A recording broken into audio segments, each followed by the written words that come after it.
पहला सूत्र पढ़ते हैं।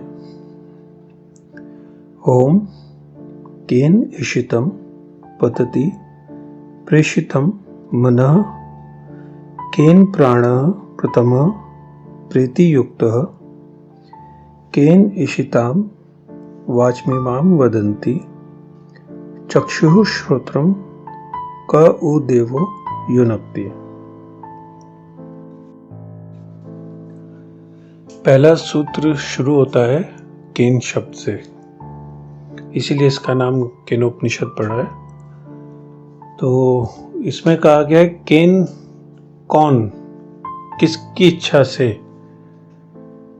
इच्छा कह सकते हैं या किसी से प्रेरित होकर मन जो है विषयों में या वस्तुओं में या जिस भी तरफ मन लग रहा है उधर उलझता है, उधर पतति यानी पतन होता है मन का।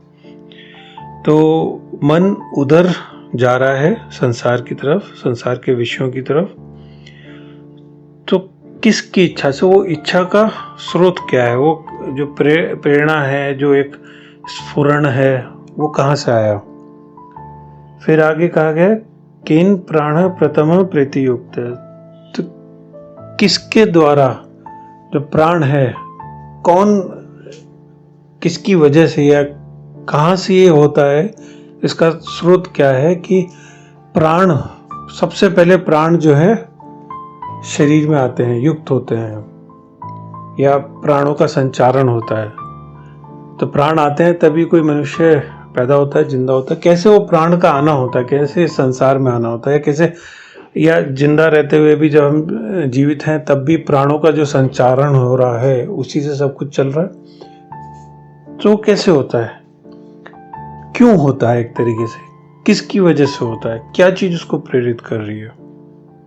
फिर आगे इसी में जब हम बोलते हैं केन इशितम वाच,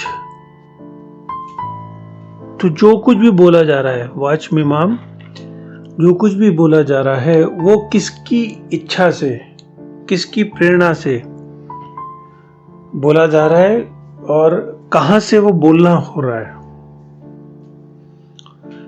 और फिर आगे कहा गया है ये जो हमारे चक्षु हैं, या जो देखा जाना है, जो हम देखते हैं, जो सुनते हैं, इनका कौन देवता है जो इनमें है, जो इनको एक तरीके से इनसे जुड़ा हुआ है। तो यहाँ पे बड़ी महत्वपूर्ण कुछ बातें इशारे के रूप में कही गई हैं, कहीं सीधी सीधी कही गई हैं वैसे तो, कि जब हम इस तरफ खोज करते हैं या करें अगर, तो पहले तो खोज की दिशा बताई गई है कि एक साधक जो है, एक जो भी जानने की कोशिश कर रहा है, जो आत्म साक्षात्कार की कोशिश कर रहा है या उस तरफ जाने की इच्छा रखता है, तो उस दिशा में सबसे पहले जो प्रश्न उठता है या उठते हैं, तो वो प्रश्न अपने बारे में, अपने होने के बारे में, अपनी जीवन के बारे में, अपने जो कुछ भी हम जिंदगी में जहाँ भी लिप्त हैं उस सब के बारे में प्रश्न उठने चालू हो जाते हैं। और गहरे में देखा है तो वहीं से अध्यात्म की शुरुआत होती है, जब अपने ऊपर प्रश्न आने लगता है कि मैं कौन हूँ, एक तरीके से ये सब क्या चल रहा है, ये सब संसार में क्या हो रहा है।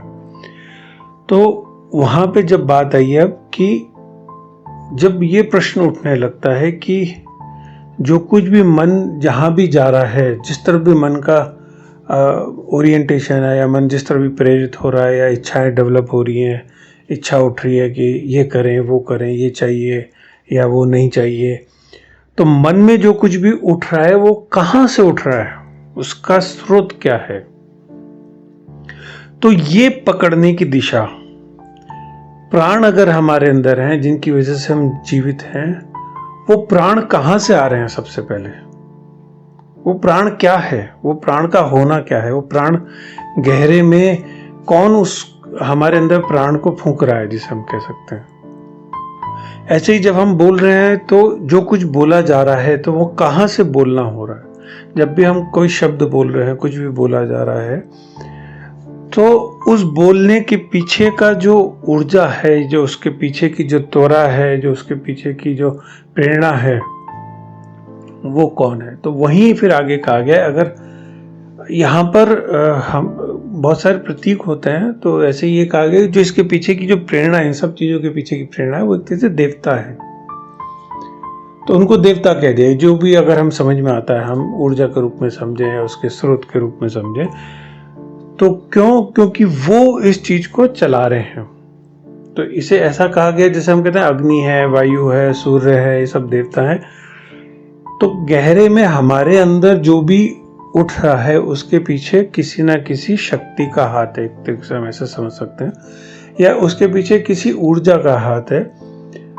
तो वो ऊर्जा प्रेरित कर रही है, वो जो स्रोत है उसको हमने देवता कह दिया। तो वो प्रश्न उठ रहा है कि वो कौन सा देवता है। देवता के रूप में हम कह सकते हैं, जैसे हमारे यहाँ शब्द यूज होता है देवम।